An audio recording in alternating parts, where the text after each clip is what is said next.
welcome to Conversations with Dr. Stephen Greer. This is Dr. Greer, and I'm joined today with Lindy Tucker, and I'd like to thank the people at the World Puja Network for hosting us every 2 weeks on this program, and we have a worldwide people listening about what the Center for the Study of Extraterrestrial Intelligence is doing, and the OrionProject.org on the new energy research, and also, of course, DisclosureProject.org. So I would like to introduce Lindy Tucker as our guest today. She is an amazing woman who's been involved in the ET issue for many decades, and in fact, I've met her in the very early days of forming CSETI.org. And as you all know, CSETI was formed in 1990, and I believe I met Lindy Tucker in 1991, and she had an encounter, which she's going to be sharing with you, that resulted in the recording of, as many of you have heard, these very interesting electromagnetic sort of beeping tones, which has been a recurring theme, which we're going to go into and drill really deep on today. So without much further ado, I'd like to welcome Lindy Tucker to the show. Thank you for being here. Well, hi, Stephen. And yes, we do go back 20 years now. Yeah, 20 years that we met. And even that had a whole series of mysterious connections that you were reminding me of just before we went on the air. So why don't you start with that and you know, how we met and the circumstances. Oh, yeah. Well, that was there was a MUFON conference in Chicago in 1991, and you were there. I was there. Colin Andrews was there presenting with his tones from the crop circles, and we all decided to get together and share our research. And so we met in the lobby Sunday morning for 2 hours, and everybody was bringing us bagels and orange juice while we took notes and, got our research followed. And then everybody went their way. And a couple of days later, I called you at your home here in Asheville. By the way, I'm living in Asheville now. Right. North Carolina, she's saying, yeah. Yes. And I called you just to reintroduce myself to you as I normally do. And you had a really interesting story to tell me because you had heard the beeping sounds just a couple of days before up in Chicago. And you told me that when you got home, you were sitting at your kitchen table with Emily, your wife, here in Asheville because you lived here at the time. And the beeping sounds came in an open window, went around you and Emily and the table, and went back out the window again. Absolutely, and I remember that clear as a bell. We were at our big house in Biltmore Forest next to the Biltmore Estate, and there was very clearly a tonality, a beeping tones that came in and literally circumambulated us. I'm pretty sure in a counterclockwise direction. That was clear as a bell that both my wife and I heard. And we had just been talking, of course, with Lindy Tucker about the tones that she had recorded in Canada back, I believe, in the 70s or 80s. We'll get into that in a moment. And with, of course, Colin Andrews, who, this was in 1991, had just come over to the States with these tones that had been recorded in 1989 in a crop circle. And as all of you know, one of the protocols that we use for making contact with the ETs, in addition to remote viewing and higher states of consciousness, is that we transmit out into space these beeping tones that were the result of an event in a crop circle where a BBC news crew actually recorded, along with other people, these tones that were coming out of thin air. And along with it were a lot of electromagnetic anomalies, in fact, so much so that I think the beta cams that the BBC were using suffered some $70,000 in damage to the cameras. But that Pat Delgado was actually at one point almost being pulled like in an anti-gravity sort of field, a vortex of energy, and that this was clearly an anomalous event that was quite remarkable, and this has continued to this day. And we're going to really focus on tonality. And of course, those of you who know about the pujas and Sanskrit and mantras know that tonality is key. That tonality and sound precedes form and light and matter, and that the cosmology that we've been writing about for the last 20 years or so heavily involved, these concepts and the concepts of tonality and how that has a connection to interstellar technologies and consciousness. So this is all going to be brought together. I think there'll be some dots connected for everyone. So that's what we'll be focusing on during this next hour. Well, I thought that was fabulous when you told me that it seems to be aware not only of, who you are and where you are, but what you're doing. And so for you to be included immediately into the beeping sounds, I thought was a sign for me. And if you remember, while we were discussing that, your daughter Carmel was running down the stairs saying, "Daddy, Daddy, there's this huge UFO over the house." Right. And we both started laughing. We were engaged in the conversation, and we didn't bother to go look out the window. You know that type of thing happens, and I know that type of thing happens. So we were more or less just in agreement that whatever we were discussing and whatever we would be doing together was going to be important. Right. And this was this is how the ETs do these kind of affirmations or confirmations when people are being connected on to something that's true and critical and essential to understanding transdimensional sciences faster than sciences, and also understanding the multiplicity of ways in which civilizations make contact with humans. And this is what's really important about this, is that it's not just a sound like you would hear from a truck backing up or something. There is a conveyance of, you're having contact, and there's actually an association in consciousness. And behind the tone is an intelligence coming from these interstellar civilizations. And it's really, really amazing that this did happen right after I met Colin Andrews and got the tones to use in our research, and Lindy Tucker. Lindy, why don't you tell people about how the tones that you have, the experience you had, because it's such an amazing encounter that happened, and I can't remember the dates. It seems like it was back in the 70s or 80s. 35 years ago. Yeah. Why don't you share that? It's an amazing account of your contact. Well, they were actually contacts, and in the beginning I wasn't sure what was happening to me. I felt normal, but I lived out in a very remote area of southern Ontario at the time. The town was called Orton, right, Ontario, and it was where the headwaters of the Seed River started, and the headwaters of southern Ontario were all in that area, which is something that is important because of the crop circles that appeared later. But 1975, I just had a normal life. I was upstairs reading a book and got a very strong impression that if I got dressed, put my coat on, went outside, that I would see something. And so this was March 3rd, 1975. And, it was such a peculiar feeling. I put the book down, went outside, and looked out the back door, and there were 3 really brilliant lights just hanging off the horizon, and sort of mesmerized. I looked at them and couldn't figure out what they were. I called to, my husband and neighbor at the time. They were upstairs. They came out, and we were watching them for several minutes and couldn't figure out what they were. And they all sort of joined together into one and blinked out. Okay, I just sort of scratched my head, went in, forgot about it. But a week later, I was washing dishes, and I got that strange feeling again that there was something out there.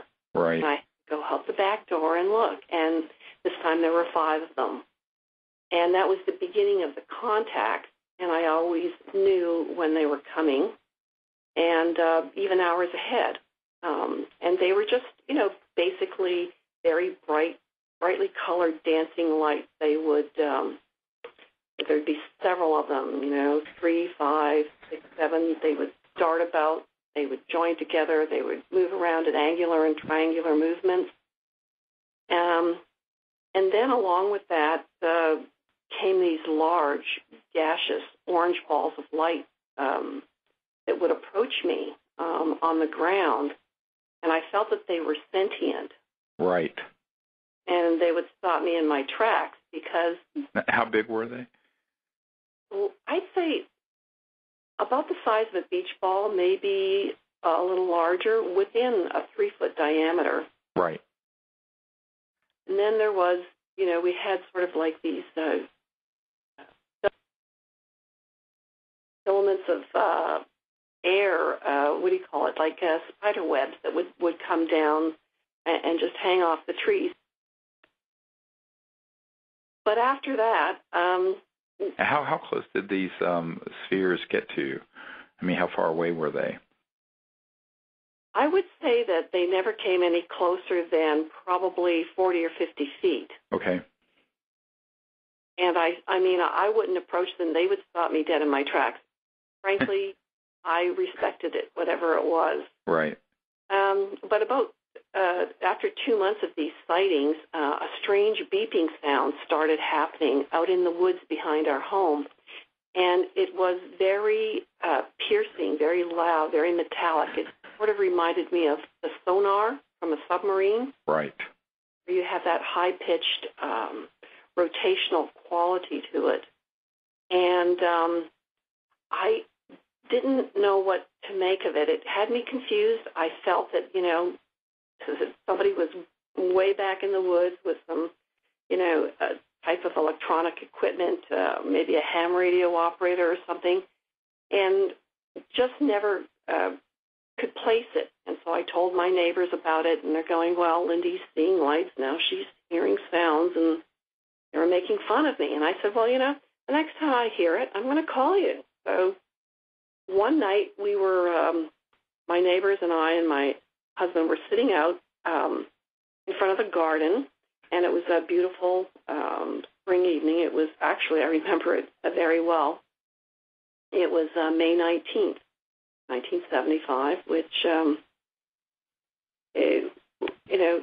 the whole atmosphere, there was electricity in the air. The dogs were barking, the chickens were barking, the roosters were crowing, and you could hear the cows bawling for miles. It was really an excitement in the air. Right. And,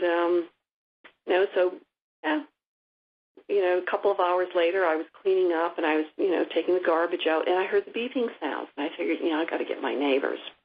So I went and, called them up. It was 12:30 at night by then, and they came over, and we were looking into the woods behind my house, and we could see these red lights in behind the trees, and there's nothing out there.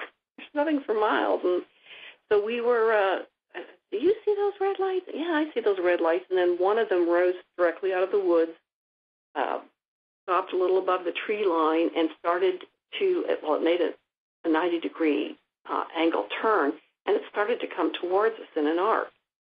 And I decided to go get a quicker look at it because the spotlights from the house were on, and I didn't want my shadow cast, but I ran in front of a shed we had, and I got a good look at it as it came over us. And it was a metallic craft, about 30 feet across, and I'd say probably had about a 12-foot dome on top, and it was lit. It was a soft white light.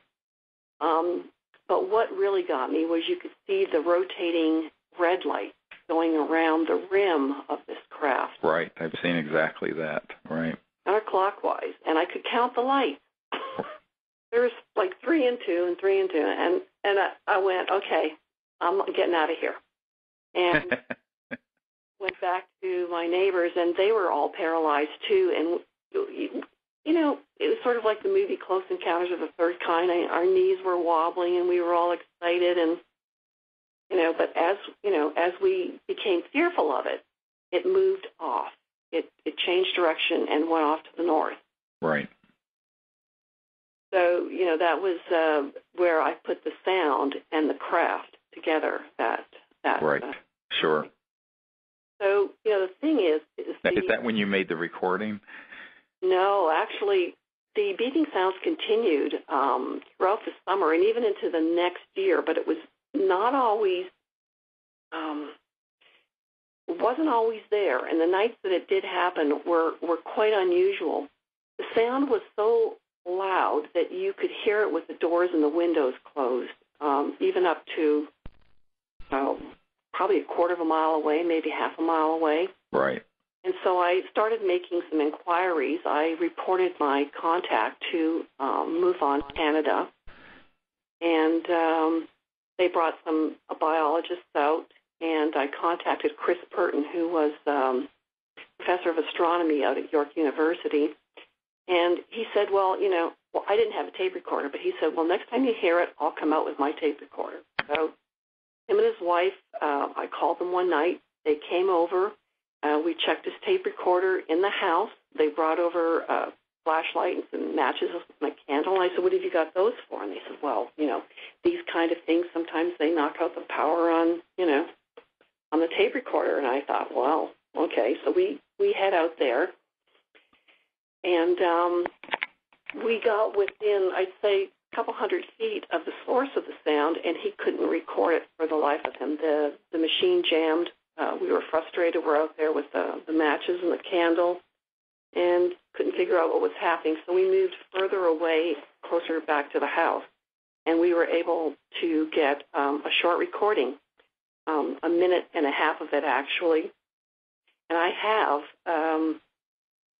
have the original recording here with me. Now, mind you, it's 35 years old. It's on cassette tape, but I'm going to have some better copies of this soon. If I could actually play this. Yeah, we'll do that in a moment. I wanted to ask you a couple other things. Now, when you'd hear, this one time you heard them, and then you saw the red lights in the woods, and then this craft moved overhead. These other times, was there anything visible when you would hear the tones, or there was nothing visible? No, there was nothing visible. Okay. However, there were electromagnetic effects. Yes. What were those? And when you encountered the sound, I mean, your heart would start racing, at least with me it would. Other people wanted to go near it and follow me out into the woods. Others would just go back in the house. They couldn't stand the sound. But you would become energized moving towards the sound. You would not only hear it, but you would sort of feel it in your chest, like your bones, it was like your solar plexus. It would go right through you. The sound was very piercing. Right. But anything that you took that was battery operated, whether it was a flashlight, one of the fellows had a hearing aid, anything run by batteries would go dead within about 150-foot to 200-foot radius of the sound. Yes, we have this happen all the time. In fact, we were just in Orange County in a canyon by Irvine Lake where we were having contact last weekend, and we had exactly that happen. We have some photographs of these objects that were coming very close to us, and we heard a very high-pitched tone, and we had very brand-new batteries and everything. Our detectors, our magnetometers, the cameras, the video with the night scope, everything died. The detector I had just had brand new batteries put in it, had only been on a few minutes, and they were completely dead. And this is a phenomenon that's been reported all over the world, and it has to do with an area of physics where you're dealing with an electromagnetic field that is sub-zero in the sense that it's beyond the crossing point of light, and it actually has this electromagnetic effect where it does cause this effect. And, of course, anyone who's studied this, many people who have been driving close to one of these objects will suddenly have their car just stop and or slow down and then start back up again. And in fact, in Joshua Tree, and we're going to be actually in Joshua Tree again in November, but the first year we went to Joshua Tree National Park, which is this 800,000-acre park up in the high desert of California, we had about a 200-foot diameter disc that came straight down out of the zenith of the sky and went into and merged into the earth transdimensionally, but everyone saw this. It was quite visible, and it was sort of a teal blue color. It was beautiful, not quite solid. It was at the edge of fully materializing into linear space-time. So it was almost like a plasma-like effect, but it looked like a flat on the bottom. It looked like a Hershey's Kiss, actually. Came up to sort of a dome, and then with this trailing, scintillating light as it went straight down. It didn't come down at an angle. It came straight down and went into the earth, and that's when the ET showed us their underground facility up in this huge national park that now we go to every year. Well, when that happened, just seconds before that happened, I was driving a car out of this one canyon up to that area because I was intuitively being guided to move to another spot. In fact, I was told to by contact and sort of a telepathic contact with the ETs. And what happened is that the dashboard, and I had one of my daughters in the back seat, and Sherry was beside me. This was back in 1996.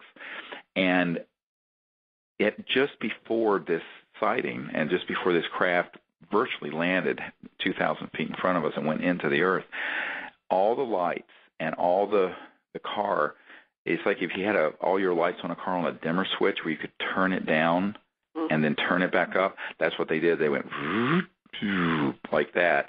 And I turned to everyone in the car and I said, there's a craft about to materialize very nearby. And then right after those words left my mouth, this object came straight into the earth. And so this effect with the batteries, I'm so glad you bring this up, because this is a true phenomenon that our contact team, the CE5 initiative, which is the Close Encounters of the Fifth Kind initiative, where we've gone all over the world to invite these ETs to connect with us for the purposes of universal peace and sort of an exchange between our people and these other civilizations. We have had this happen literally thousands of times. I'm not exaggerating when I say thousands of times that we've had this sort of electromagnetic effect, and it just happened a couple weeks ago at this canyon up in Irvine, California, and it's really quite an amazing thing to see when it happens, because you're thinking, what is wrong with my equipment? But it is, and there's nothing wrong with it. It's just part of the phenomenon. Yes, and I'm sure that you would agree with me, when you encounter this, you carry a charge as well. Absolutely. That's right. Period of time. And you mentioned the heart. I'm a medical doctor, emergency doctor, and I can tell you that the heart is electromagnetic, and the pulse going through the heart is an electromagnetic pulse. In fact, that's why when your heart stops, we defibrillate you with a big shock of electricity at a certain frequency and a certain amount of electrical power, because the heart is electric. And the bundle of His, which is, where anyway, I won't go into all the anatomy of it, but it is an electrical system. And that's why people have these experiences both in consciousness and with some of these things you're experiencing. In this account you're sharing about the heart speeding up or what have you, with a very, very close encounter with a craft or with the tonalities of these sort of tones. It's really, I love it, but of course if you're not prepared for it, people, this is one of the reasons why when we do these week-long intensives, we go through a lot of this kind of phenomenon so people understand what it means to have close contact, not only with the beings and their technologies that teleport them around, but also with the craft, because there's a whole constellation of this kind of phenomenon, an epiphenomenon that associates contact.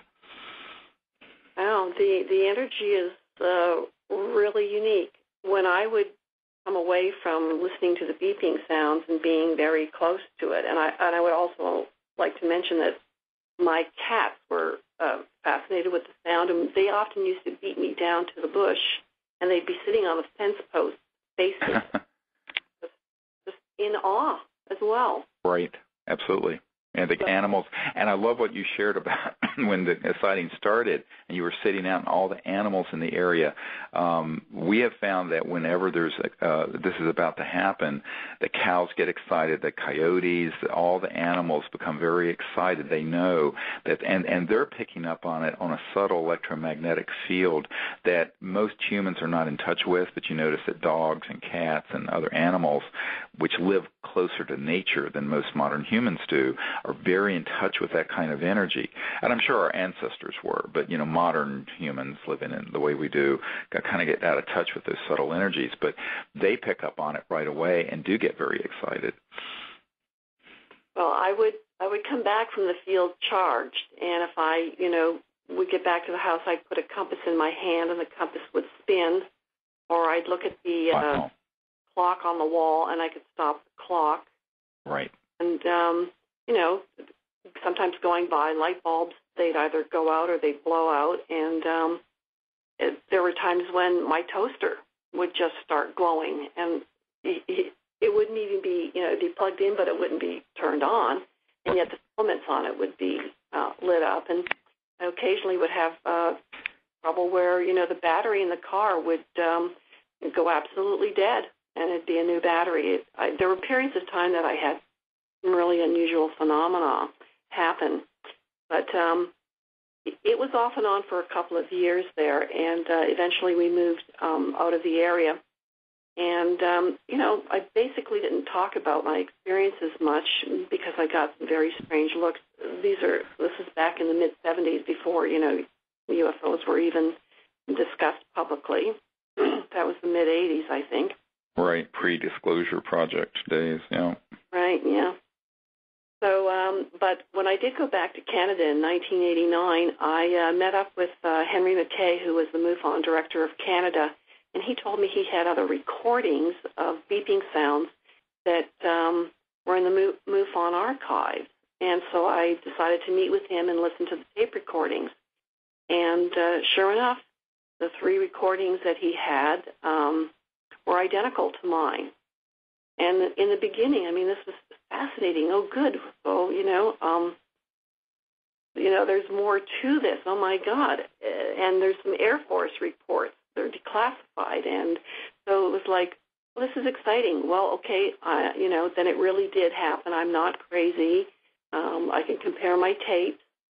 But, oh, my God, this means that there has been other contact because right.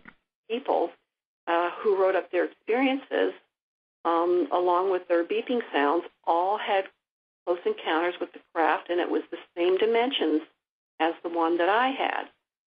So I realized that, now that there's more to this. It's widespread. And that's when I began to actively investigate the beeping sounds. Right. And I got to work with Professor Ron Stearman, who he's now retired, but he was a tenured aerospace professor out at the University at Austin, Texas. And he had some of the most sophisticated equipment in the United States at the time, and met him during a MUFON conference, and he decided to do an analysis of all the tape recordings that I had. Took it on as a project. Several years, he even got his students to do it as a project. And so I have hundreds of pages of analysis on these beeping sounds.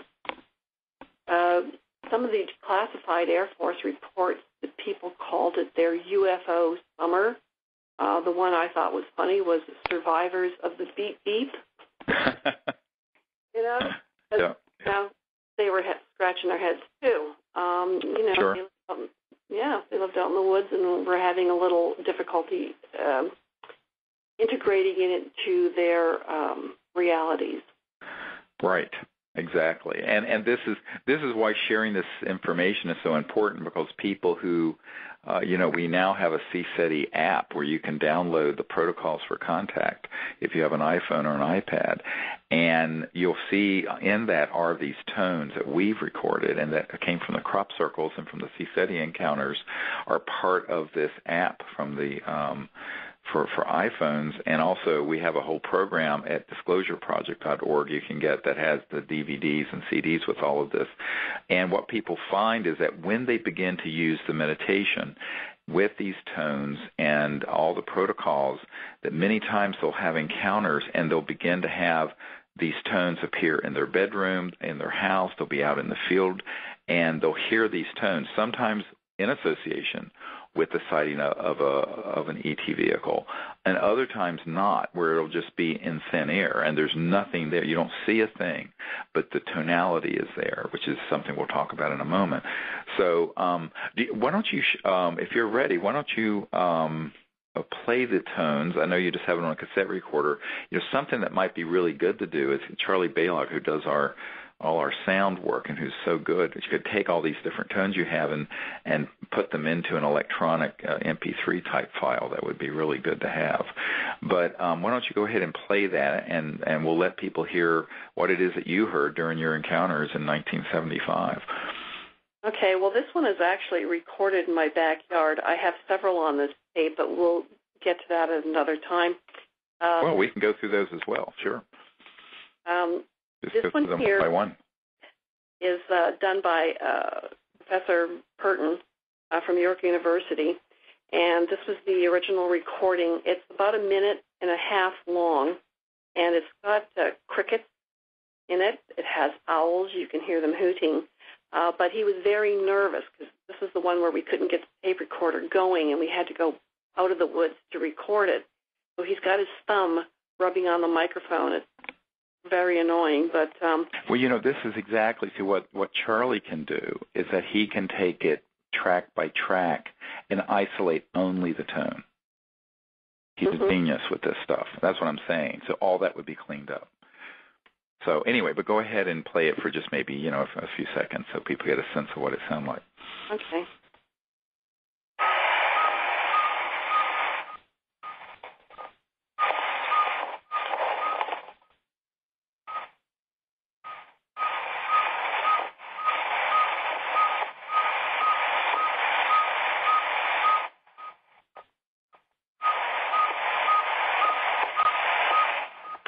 I'm going to stop there.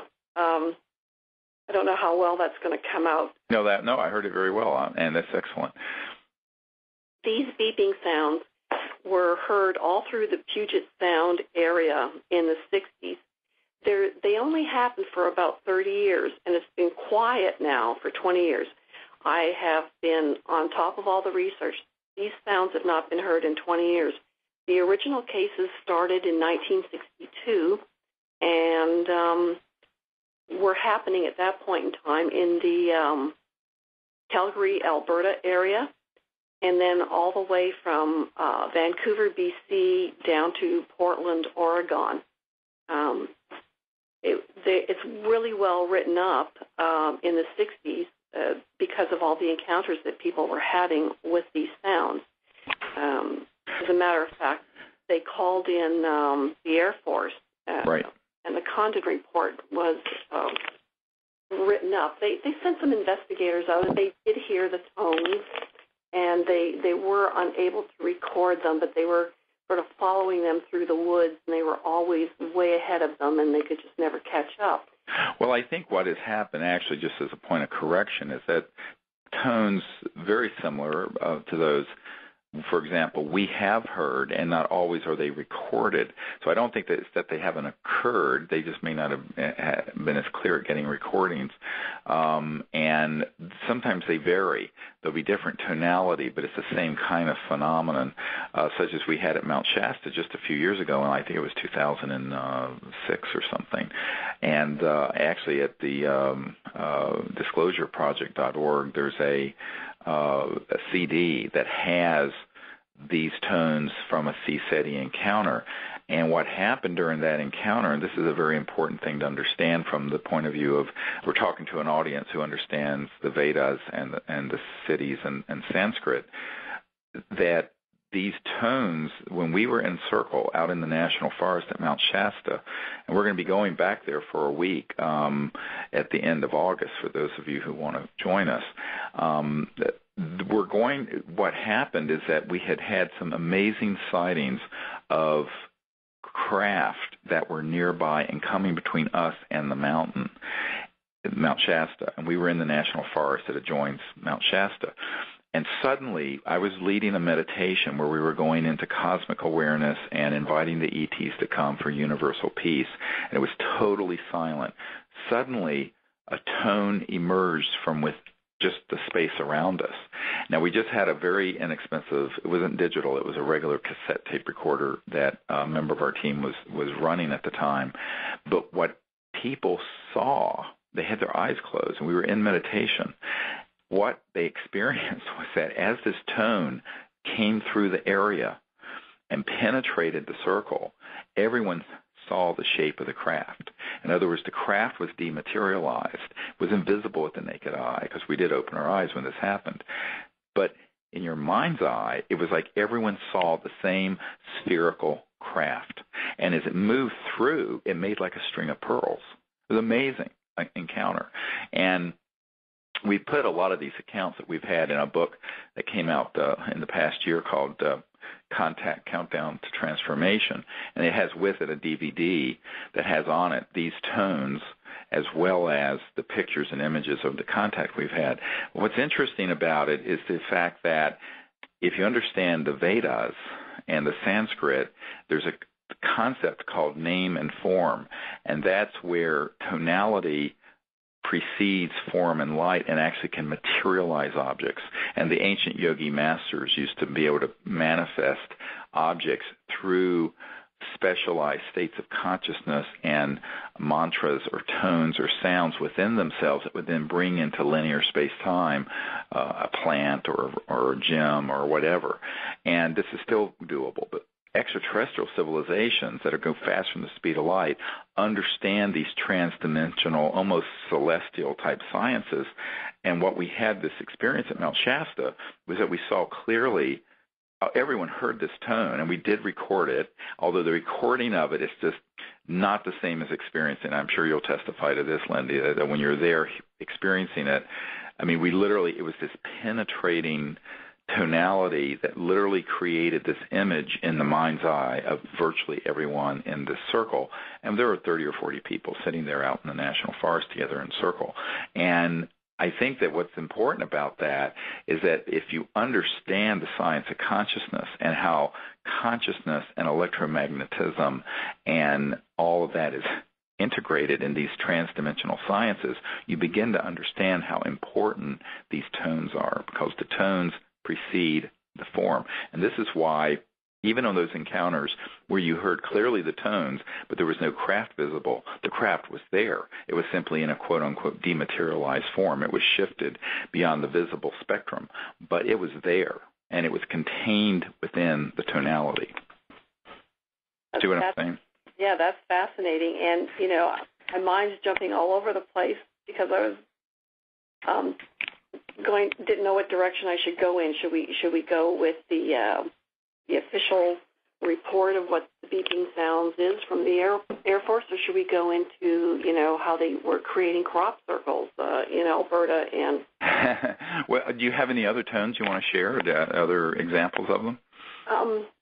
Right at this particular time, because of the talking that is in between all these different, it would be hard to. No, that's okay. Yeah, at some point we can just get we'll work on this. Charlie would be great to do this and isolate these tones and put them just on a whole series, because then we can get rid of all the noise. And what you realize is that when you just hear the tones, there's a lot, and you slow them down, which is what Colin Andrews did with the crop circle tones. You hear the components of it.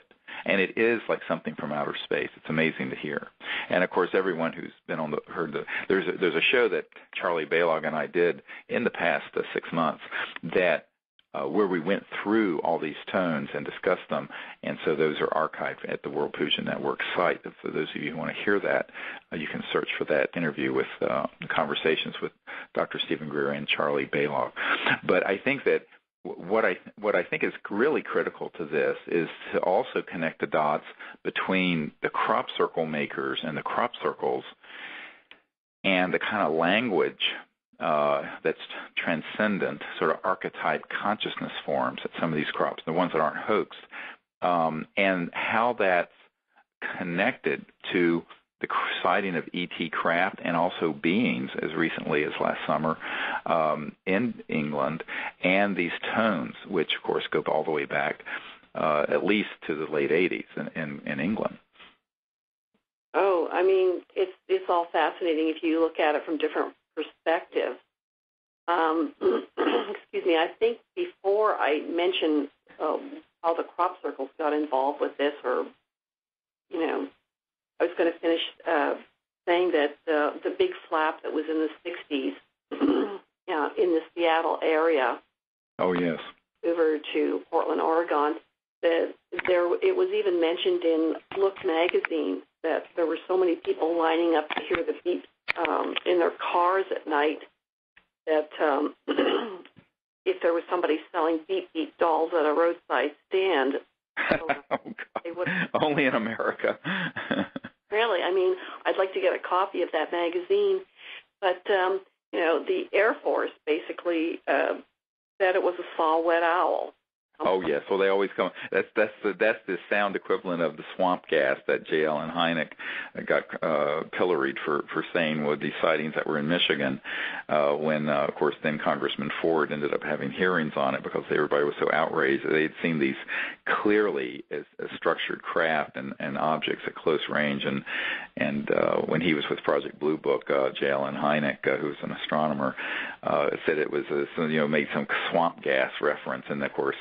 It became quite a scandal nationally. And then later, of course, he founded a research group on this and admitted that they were, actually not swamp gas, and that he eventually did a 180 and left the Air Force and came clean on all of that. So, you expect this is what the governments do when they don't want a secret out, is that they concoct these. It's sort of like what Gaddafi is saying now, and his sons about, there are no protests in Libya. And meanwhile, you see the, video camera of, but it's like, how do you know they're lying? Their lips are moving. So, I mean, it is what you find with, a lot of government and political people is that, if their lips are moving, they're lying. I mean, it's just that simple. I have to laugh because recently I was interviewed by somebody who said, well, the CIA director denied he had a meeting on this subject with you. And, of course, I have a letter from them about it. And so, it's like, and he says, well, how could he say that? I said, politicians lie. Just remember, government people lie when they were trying to cover up something. So I'm not surprised the Air Force would concoct an absurd cover story for these things that are clearly not an owl hooting. Yes, well, people were sitting up in trees with guns, and they were concerned about, the livestock and everything, so they wanted to put the whole incident to bed, so to speak. And, a saw-whet owl is 6 inches tall, and these beeping sounds were being heard for 2 miles. It was affected. It was coming over their TV sets, their radios, long-wave, short-wave radios, over their CBs. I have reports where forestry rangers were hearing it tower to tower. These beeping sounds were coming over their radio equipment. That's right. And, in fact, that's another key thing. When we started using the ones from the crop circles to transmit over radio with our radio transmitters out into space when we're doing our contact, the first time I had the thought to do that, instead of just playing them into the air, was in England at Marconi's Hill, where, ironically, the first telegraph was sent to Marconi. And we were at this place, and we had seen a craft overhead, and it was like a really bright satellite. There were some people there who said, it's a satellite. And I said, well, let's ask it to do something a satellite cannot do. It made a right-hand turn and then accelerated and shot off into space. About an hour later, it got kind of drizzly and dreary the way it does in Britain, and we were up by our cars, and I was playing these crop circle tones and transmitting them over the radio signal. Now, you have to understand the way these transmitters work is that when you're transmitting, you can't receive. You have to let your finger off the button. But with it in transmission mode, the radio began to beep back from space. And then we heard this tone that sounded like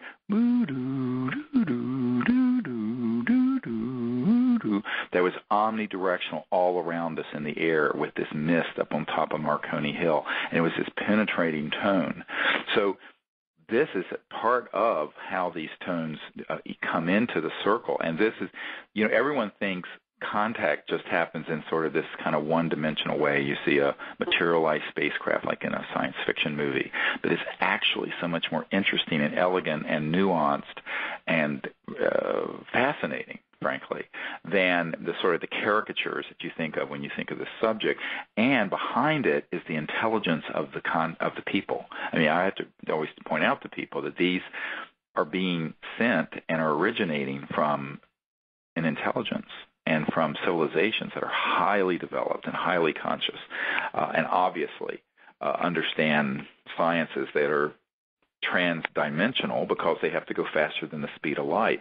But when they step down and transform into linear space-time, you get all this phenomenon where you can have electromagnetic events. Like last year we were at Boca Grande Island on the Gulf of Mexico, and a man who one night was too tired to come out, he stayed in his room, and we were out on the beach having contact and amazing photographs.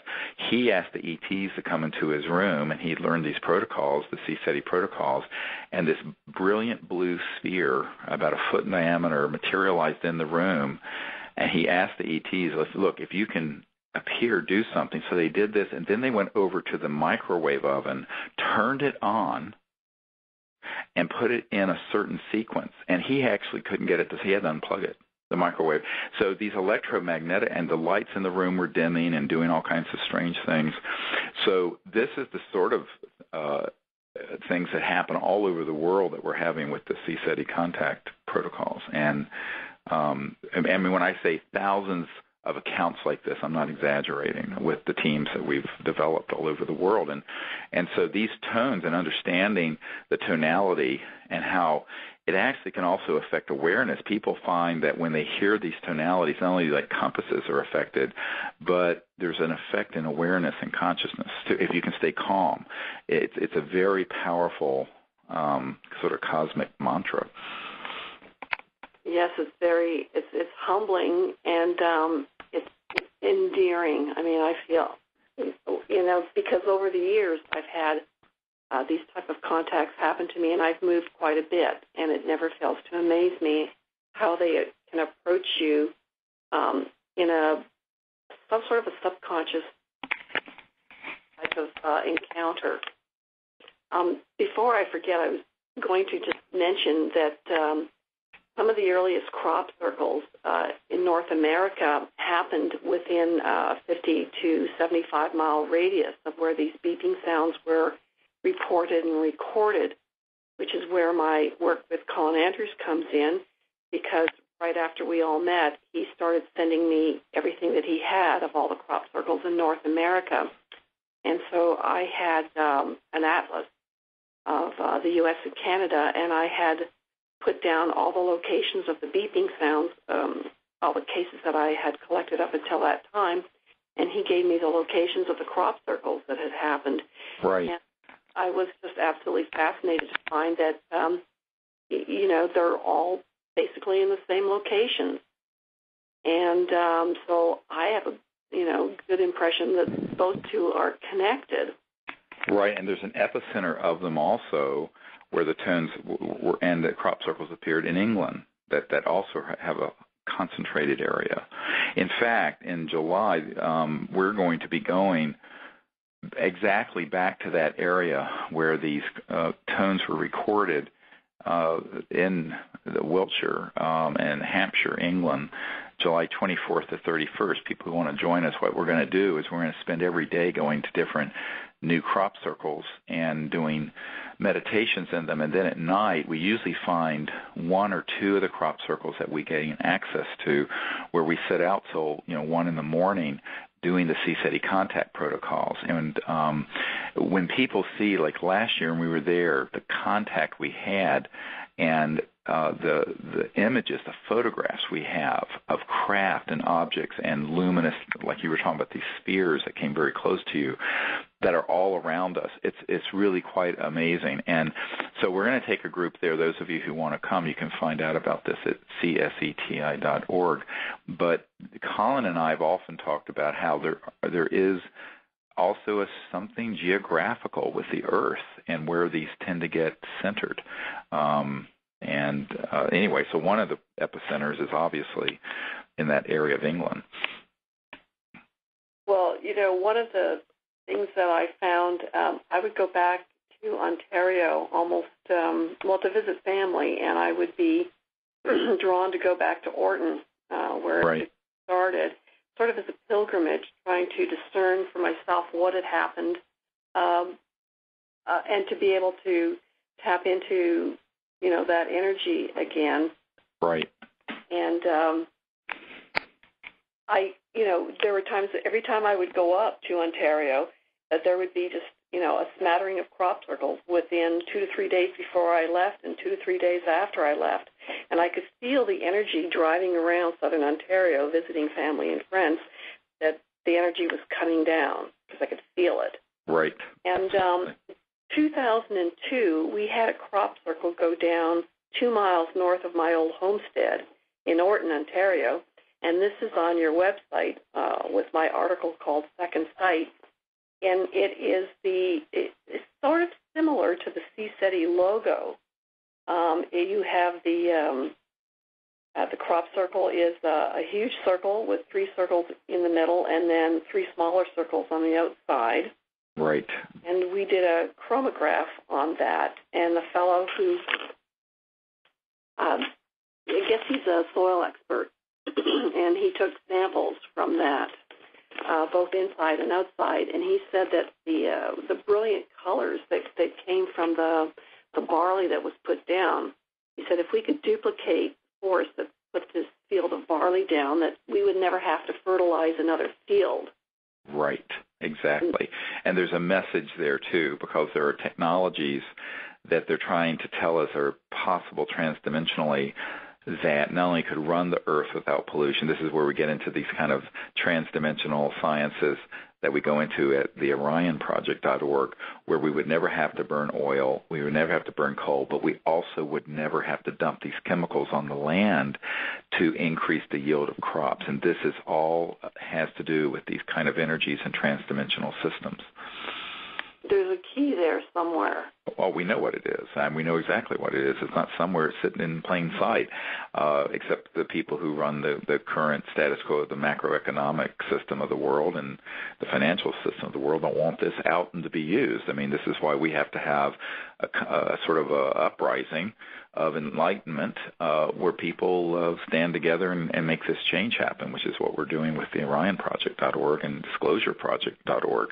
But I think that when you talk about that crop circle occurring when you visited there, a corollary, which I don't know if you're aware of this, Lindy, when we decided to move to this area of Virginia, the man who showed us the house, who sold us the house that we're living in now that's on 65 acres of beautiful land in the Blue Ridge Mountains, on his ancestral lands of his family, the day we decided and made the decision that we would get the property we own now, a CSETI type logo, triangular crop circle appeared, and it was on the front page of the weekly paper here, the Seaville Weekly.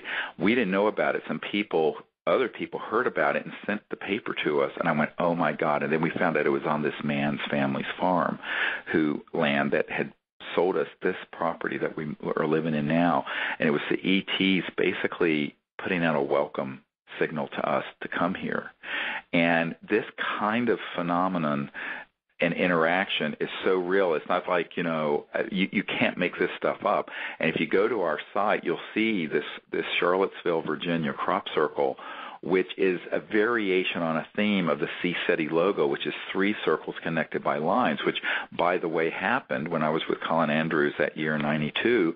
We went up on Woodborough Hill and we visualized that shape, and we contacted the ETs and asked them to put it in a field if they could, and we do it politely. It's not like we're demanding it. The next morning, a farmer found exactly that shape. And if you go to CSETI.org, you'll see these pictures, and one of them is our main logo is this triangle, but it was a variation on that theme that appeared in the field here in Charlottesville, and of course near your old homestead of Orton when you visited there, and of course in England where the crop circle, the original CSETI logo appeared.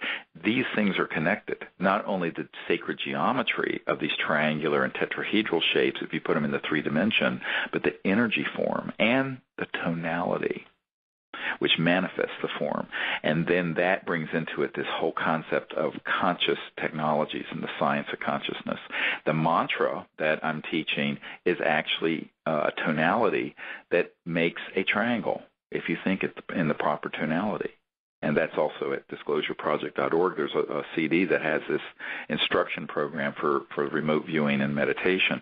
So what I tell people is that these things are all connected. These are the dots we're trying to connect in this short hour we have together. But it's very important for people to understand because this spans decades of experiences, yours, mine, Colin Andrews, and many, many other people. In fact, we just did a puja, which is a Sanskrit ceremony in the center of Joshua Tree National Park in November. And we had never done one at night out there in the park.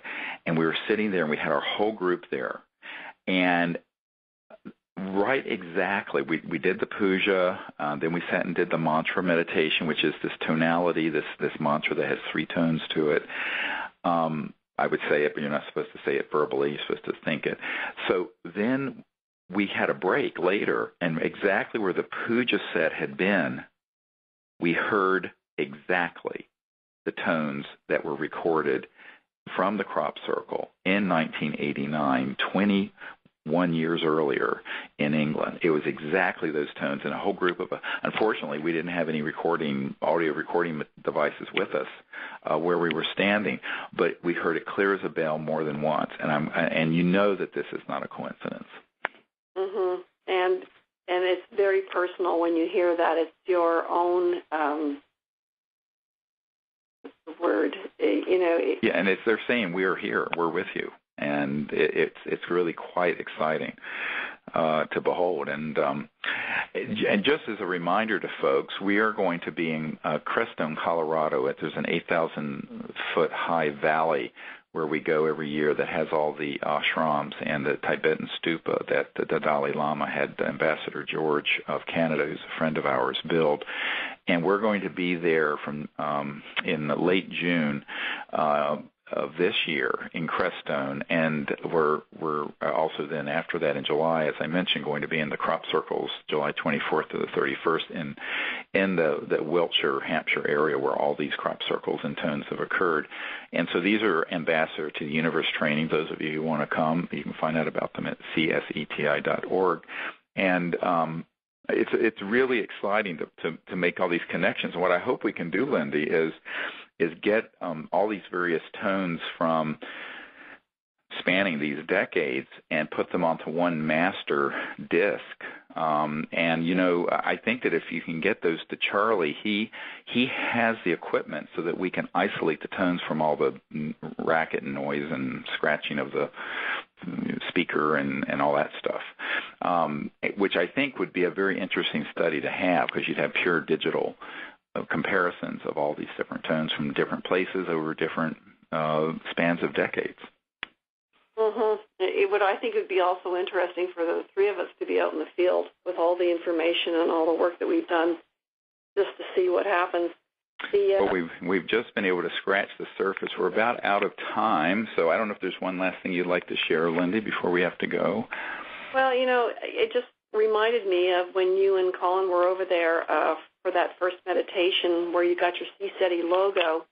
I was unable to go that year, and I had prayed for a sign that I was, involved with that whole thing.